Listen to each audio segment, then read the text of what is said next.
मेरो छोरी चाहिँ यस्तो छ है, बजारमा बस्ने नानी चाहिँ यस्तो हुन्छ, हिँड्नु सक्दैन बिचरा।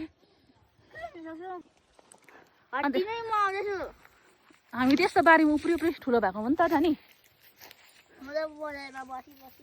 तिमी बजारमा बस्ने नानी चाहिँ यस्तो हुन्छ नि त। अलिक छिटो कुदा न हौ, कस्तो जुम्रा जस्तो हिँडेको अन्त। साँच्चै नै होला पनि हौ।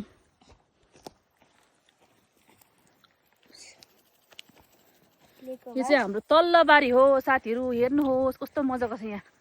यहाँ चाहिँ हामी प्रायः खेतीपातीहरू लाउँछौँ पहिल्यैदेखिको।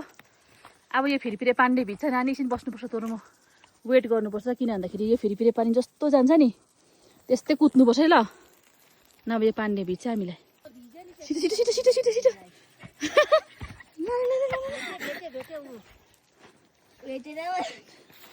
यहाँ रोप्नु पनि आलु चाहिँ बस्ने हाम्रो सानो खेतला के गर्ने यता यता आम्मा आम्मा के खाने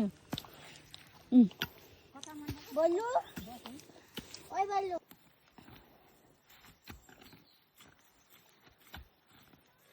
बारी बनाउन मजा आयो।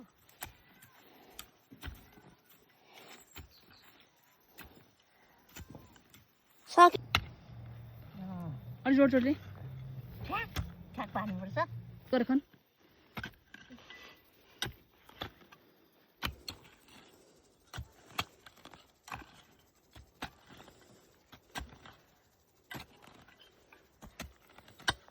यो जग्गा चेन्ज गरेको म जग्गा ल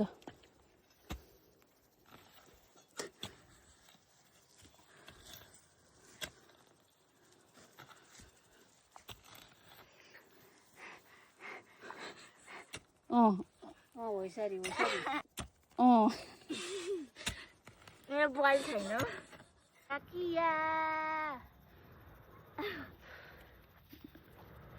किरिसका गाना सुनेका भन्नु न अन्त सुनेगा भन्नु न यसरी पनि नयाँ बारी खन्ने उयो टेक्निक हैन, सुतेर बसेर बारी अलिक सुतेर पनि खन्न।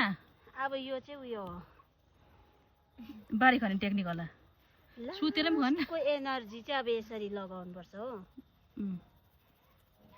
यसरी हिँड्नुपर्छ।